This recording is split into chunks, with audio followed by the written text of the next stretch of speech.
Hey les bambins, j'espère que vous allez bien, en tout cas moi ça va nickel. On se retrouve aujourd'hui pour un format un petit peu différent, deux championnats, la Serie A et la Liga, et la FA Cup, la Coupe d'Angleterre. Je n'ai pas mis la Championship, privilégiant les trois plus grosses compétitions, en tout cas la FA Cup du 29 au 30 mars.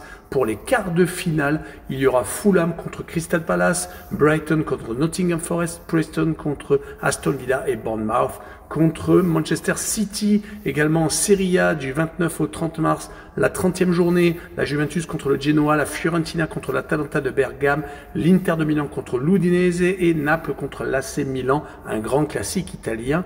On finira avec la Liga, également du 29 au 30 mars, la 29e journée avec l'Espanyol de Barcelone contre l'Atlético de Madrid, le Real Madrid contre Leganés, Barcelone contre Gijón et enfin l'Athletic Bilbao contre Osasuna. Voilà, n'hésitez pas à venir nous rejoindre sur le site VIP, les réseaux sociaux. Tout est à l'écran et en description. N'hésitez surtout pas à mettre vos pronostics, vos critiques positives ou négatives, votre petit pouce qui va bien pour faire monter la vidéo le plus haut possible. Et n'oubliez surtout pas de vous abonner. On est en train d'arriver tranquillement vers les 19 500. Merci encore. On commence par le premier quart de finale, Fulham contre Crystal Palace, le 29 mars avec Fulham qui est en première ligue 8e contre le 12e Crystal Palace. Mais les dynamiques sont presque pareilles. Fulham vient de gagner 2 de ses 4 derniers matchs, mais c'est également qualifié après un but partout dans les 120 minutes contre Manchester United, gagnant au penalty. Un seul revers donc sur cette période, c'était à Brighton, mais c'était que 2-1. On rappellera qu'avant ces 4 matchs, ils ont joué déjà contre Crystal Palace en première ligue le 22 février et Crystal Palace s'était imposé 2-0 à l'extérieur. Revenons-en à ce 12e du classement qui est actuellement sur une très grosse dynamique sur les 8 dernières rencontres. Ils ont gagné à 7 reprises, ne perdant qu'une seule fois à la maison contre Everton. Sinon, à l'extérieur, ils ont fait carton plein. Depuis 6 déplacements, ils ont fait 6 clean sheets et ont réussi par exemple à gagner à Leicester, à West Ham, à Manchester United et à Fulham. Après, ça a été des victoires en matchs amicaux ou en FA Cup. Donc sur cette rencontre, je verrai une victoire de Crystal Palace 1-0 avec la double chance N2 et une cote 1,63. On continue avec Brighton contre Nottingham Forest, le 7e qui se déplace chez le 3e de Première Ligue, même si c'est en FA Cup.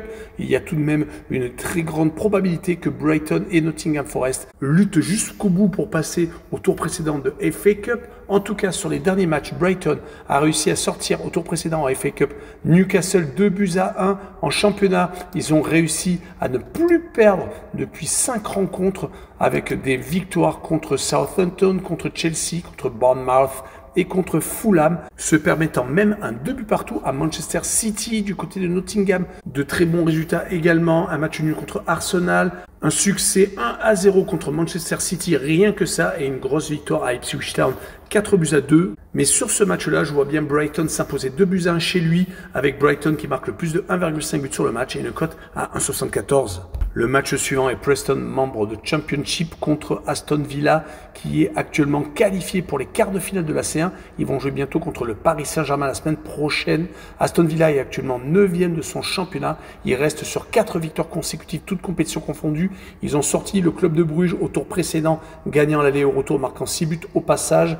En FA Cup, ils ont éliminé un autre pensionnaire de Championship, Cardiff City, et ils viennent de gagner à Brentford 1-0. On rappellera qu'ils ont fait un très gros mercato hivernal. Duran, un de leurs jeunes attaquants, est parti en Arabie Saoudite jouer avec l'équipe de Ronaldo à Al Nasser. Mais en contrepartie, ils ont récupéré Rashford de Manchester United et également Asensio du Paris Saint-Germain. D'où peut-être leur bon résultat car ces deux joueurs sont en train de briller. Ils vont jouer contre Brentford qui est actuellement 14e de Championship, qui a des résultats plus ou moins intéressants, mais cela ne suffit pas pour monter plus haut au classement, car sur les 5 dernières rencontres, c'est seulement 2 victoires, mais c'est 2 matchs nuls et un seul revers contre Sheffield United, un des membres du top 3. Ils se sont qualifiés donc en battant Burnley, qui est actuellement dans le top 3 également de Championship, marquant 3 buts contre une équipe qui est la reine en Europe des clean sheets. Mais sur ce match-là, je vois quand même Aston Villa s'imposer 2-1 avec la combinaison double chance N2 et le moins de 3,5 buts sur le match et le cote à 1,61. On finira la FA Cup avec le dernier quart de finale, Bournemouth contre Manchester City, le 10e contre le 5e. C'est une équipe de Bournemouth qui a peut-être l'espoir de passer l'obstacle Sky Blues, car c'est une équipe très accrocheuse qui a réussi à faire match contre Tottenham, qui a sorti au tour précédent au penalty Wolverhampton, mais on observe tout de même un moins bien ces derniers temps, car sur les 2 dernières réceptions en championnat, ils ont perdu contre justement les Wolves, prenant leur revanche en coupe, et également ils ont perdu à la maison contre Brentford le week-end avant la trêve internationale. Ils vont surtout jouer contre Manchester City, qui doit gagner un titre cette saison, qui ne sera pas champion, cela va être très compliqué, qui ne gagnera pas la Champions League car ils ont été éliminés par le Real Madrid. Ils vont donc tout faire de remporter la FA Cup, mais sur les dernières rencontres, c'est 2 victoires contre Tottenham et Plymouth, qui était à ce moment-là dernier de Championship, et également un match nul contre Brighton lors de la dernière rencontre. On n'oubliera pas les 2 défaites contre Liverpool et Nottingham Forest. Donc c'est une équipe quand même encore malade qui va essayer de se qualifier à Bournemouth. Mais sur ce match-là, je verrai quand même les joueurs de Guardiola s'imposer, mais 1-0 seulement, avec le draw no bet et le pari remboursé, c'est match nul, et une cote 1,75. On enchaîne avec la Serie A, et on jette d'abord un coup d'œil au classement où l'Inter de Milan est en tête avec 64 points, deuxième le Napoli avec 61, troisième l'Atalanta avec 58, quatrième Bologne avec 53, et cinquième la Juve avec 52 unités. En fin de classement, 3 équipes sont relégables. Empoli est 18e avec 22 points, 19e Venise avec 20 unités, et Monza est dernier malheureusement avec 15 points, 10 points de retard sur le premier non relégable Parme. Et on commence avec la Juventus de Turin contre le Genoa. La Juve est 5e alors que le Genoa est 12e. Il y a 17 points d'écart entre les 2 équipes. La Juve vient de remplacer son entraîneur Thiago Motta, remplacé donc par Tudor, l'ancien coach marseillais, qui avait réussi de très belles choses, mais qui avait réussi également à sortir de la torpeur le Hellas Vérone, juste avant donc le challenge Fossé 1. Il va devoir redonner son honneur à la vieille dame qui vient de se faire étriller 2 fois consécutivement contre l'Atalanta à la maison 4-0 et surtout à la Fiorentina, leur ennemi juré 3-0, donc 7 buts encaissés, 0 marqués. Ils sont éliminés de la Coupe d'Italie, ils sont également éliminés de la Ligue des Champions, ils sont donc assez loin de la lutte pour le titre, mais ils peuvent encore espérer attraper la Champions League car pour l'instant, ils sont barragistes, mais à un point de Bologne qui est 4e. Ils vont jouer contre le Genoa qui a réussi lors de ces dernières rencontres à ne perdre qu'une seule fois contre l'Inter de Milan, sinon sur les 5 dernières rencontres, donc c'est 2 victoires contre Venise et contre Lecce à chaque fois à la maison et des partages de points contre Empoli, contre Cagliari. Ce déplacement va quand même être périlleux contre une équipe qui aura peut-être un choc psychologique avec l'arrivée d'un nouvel entraîneur. Sur ce match-là, je vois la Juve s'imposer, mais que 1-0 avec le moins de 2,5 buts sur le match et une cote 1,70. Le match suivant, la Fiorentina contre l'Atalanta de Bergame. La Viola est 8e avec 48 points, avec 10 points de retard sur l'Atalanta qui est pour l'instant sur le podium. Les Florentins ont gagné leurs 2 dernières rencontres, se qualifiant pour les quarts de finale de l'Europa League Conférence contre le Panathinaikos. Et également une victoire 3-0, comme je l'ai dit un petit peu plus tôt, contre la vieille dame. Ils avaient réussi à redresser une barre qui était quand même assez mal engagée, surtout qu'ils avaient perdu le match aller contre le Panathinaikos, donc dans cette C4. Ils avaient également, dans la foulée, perdu contre le Napoli. C'est une équipe qui a été très irrégulière, qui était même à un moment donné pour la lutte pour le titre, mais qui a donc malheureusement chuté au classement. Mais ils vont jouer contre l'Atalanta de Bergame, qui est lui encore en course, mais qui a quand même 6 points de retard sur l'Inter de Milan, car ils sont beaucoup trop irréguliers, surtout à la maison. Ils perdent beaucoup de matchs. Ils viennent de perdre contre l'Inter de Milan. Ils ont également perdu lors du 8e de finale retour contre le club de Bruges, alors qu'ils avaient perdu au match aller. Ils espéraient retourner la situation, mais cela n'a pas été le cas. Par contre, que dire de leur parcours à l'extérieur? C'est plutôt très intéressant. Sur leurs 4 derniers matchs de Serie A, ils se sont imposés à Comme, au Hellas Vérone, à Empoli et à la Juve, marquant au passage 16 réalisations.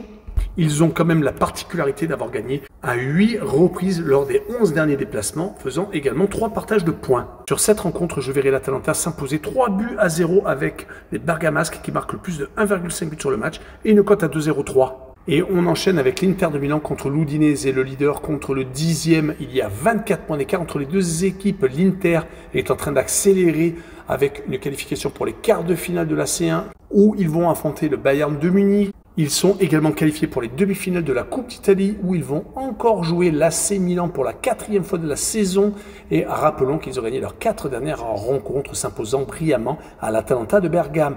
Ils vont jouer contre l'Udinese qui est actuellement donc 10e, mais qui n'est pas ridicule cette saison avec un Florian Thauvin qui est en train de redevenir peut-être un très bon joueur, en tout cas il est capitaine de l'Udinese sur les 7 dernières rencontres. Ils n'ont perdu qu'une seule fois, c'était lors du dernier match malheureusement contre le Hellas Vérone.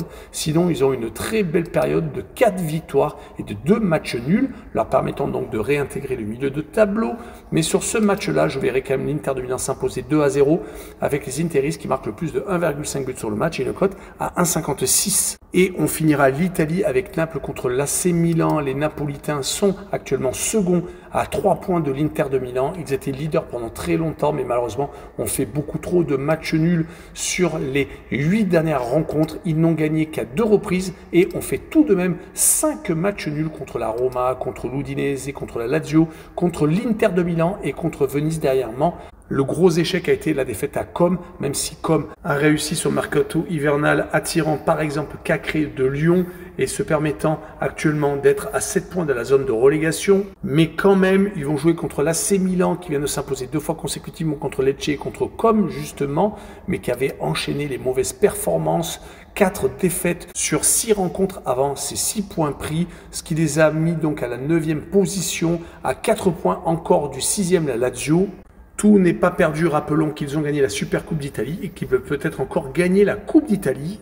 Sur cette rencontre, je verrai quand même Naples s'imposer 2-1 avec les 2 équipes qui marquent et une cote 1,78. Et on finira avec l'Espagne où le classement pour l'instant donne Barcelone premier avec 63 points qui vient de gagner son match en retard contre Osasuna hier soir. Le second c'est le Real Madrid avec 60 points, troisième l'Atlético de Madrid avec 56, quatrième l'Athletic Bilbao avec 52 et cinquième Villarreal avec 44 points. En fin de classement, 3 équipes seront relégables. Leganés 18e avec 27 points, 19e Las Palmas avec 25 unités et dernier Valladolid 20e donc avec 16 unités seulement à 11 points du premier non relégable. Et on attaque avec l'Espanyol de Barcelone contre l'Atlético de Madrid, le 15e contre le 3e. Il y a 28 points d'écart entre les deux formations. L'Espagnol ne se laisse pas abattre. Ils sont certes à 1 point de la zone de relégation, mais si on prend les 5 dernières rencontres de Liga, il y a quand même du mieux. Ils se sont imposés à Alaves, ont réussi à accrocher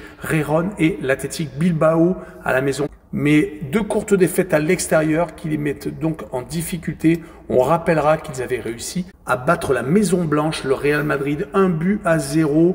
Ils vont jouer contre une équipe de l'Atlético de Madrid qui est sur une très mauvaise série. Malgré la victoire contre le Real Madrid lors du 8e de finale retour de la C1, ils ont été éliminés au pénalty une fois de plus. L'Atlético a été le dindon de la farce. Ils ont en plus dans la foulée chuté contre le FC Barcelone lors d'un match de championnat complètement lunaire, 2-0 à la 70e pour les hommes de Simeone et 4-2 pour le FC Barcelone qui a totalement renversé la vapeur. Dommage, avec cette mauvaise série de résultats, ils sont en train de perdre tous leurs objectifs. La C1 donc c'est terminé. En Liga, ils ont maintenant 7 points de retard sur le leader Barcelone. Ils avaient pourtant enchaîné à une époque 21 matchs consécutifs sans défaite. Sur ce match-là, je vois l'Espagnol et l'Atlético faire 1 but partout, avec l'Espagnol qui marque le plus de 0,5 buts sur le match et une cote 1,82. Et on continue avec le Real Madrid contre Leganés, le second contre les 18e. Il y a 33 points d'écart. Le Real Madrid peut encore gagner la Champions League car ils sont qualifiés pour les quarts de finale. Ils rencontreront bientôt Arsenal. Ils sont encore dans la course pour le titre, seulement à 3 points des Catalans. Ils viennent de remporter 3 de leurs 4 derniers matchs, même si la défaite à l'Atlético de Madrid avait le goût d'une victoire. Rappelons quand même qu'en championnat, ils ont eu un coup de moins bien, s'inclinant contre le Betis de Séville, faisant match nul contre Osasuna et contre l'Atlético de Madrid et perdant à l'Espanyol de Barcelone. Ils sont donc passés second. Ils vont jouer contre Leganés, qui est donc très mal en point, qui est relégable, mais seulement au goal average, au profit d'Alaves, qui est donc juste au-dessus. Sur les dernières rencontres, malheureusement, Leganés s'est réécroulé, perdant contre le Celta et contre le Betis de Séville, ne gagnant qu'une seule fois lors des 5 dernières rencontres. Ils vont espérer accrocher quelque chose au Real, mais sur ce match-là, je vois le Real s'imposer 2-0, avec les 2 équipes qui ne marquent pas et une cote 1,75. Et on poursuit avec les Catalans, le FC Barcelone contre Gijón, un club également catalan qui est dans la banlieue barcelonaise, donc un derby. Barcelone est actuellement avec 3 points d'avance. Comme je l'ai dit, ils ont battu Osasuna dans un match en retard hier soir. Ils ont enchaîné une fois de plus une grosse série de résultats. Sur les 19 derniers matchs, toutes compétitions confondues, ils n'ont pas connu la défaite. Leur dernier revers était à la maison contre l'Atlético de Madrid. C'était le 21 décembre, donc en 2025. Ils n'ont pas pas encore perdu, marquant énormément de réalisations, 64 buts sur les 21 dernières rencontres. Mais ils vont jouer contre une équipe de Gijón qui a réussi lors des 3 derniers matchs à ne pas perdre, mais qui a fait quand même 3 matchs nuls contre le Celta, l'Espagnol et Valence, des équipes qui sont à la base mal classées. D'ailleurs, Gijón est actuellement 13e. Ils sont à des années-lumière de la saison dernière où ils avaient réussi à accrocher une place en Champions League. Ils n'avaient d'ailleurs gagné qu'une seule fois lors de la phase régulière de cette C1 et perdant à 7 reprises. Sur ce match-là, je vois le FC Barcelone s'imposer assez facilement 3-0 avec Barcelone qui a un handicap de moins 1,5 but sur le match. Il faut qu'il gagne par 2 buts d'écart pour que la cote soit validée et une cote à 1,71. Et on finira avec l'Athletic Bilbao contre Osasuna. Les Basques viennent de se qualifier pour les quarts de finale de la Ligue Europa après une phase régulière vraiment très réussie. Ils viennent de sortir l'AS Roma. Un but de retard concédé en Italie et 2 buts donc d'avance pour finalement se qualifier. Ils vont rencontrer bientôt les Glasgow Rangers. Ils viennent de gagner leurs 2 dernières rencontres, s'imposant d'ailleurs à Séville avant la trêve internationale. Donc ils sont plutôt sur une bonne série. Ils sont actuellement qualifiés pour la prochaine C1 avec 8 points d'avance sur le 5e. C'est vraiment très bien parti. Du côté d'Osasuna, 2 défaites consécutives, dont une chez le Barça à Montjuïc. 3-0 en plus, il n'y a rien eu à dire. Cela fait un petit bout de temps qu'ils n'ont plus gagné. Il faut remonter à une réception de la Real Sociedad le 2 février pour trouver trace d'un succès. Donc 7 matchs consécutifs sans victoire. Malheureusement, Osasuna sur ce match-là va s'incliner pour moi 2-1 à Bilbao. Et je verrai donc les Basques marquer le plus de 1,5 but sur le match avec une cote à 1,69. Voilà, on en a fini avec cette vidéo. N'hésitez pas à venir le rejoindre. Ciao les bambins!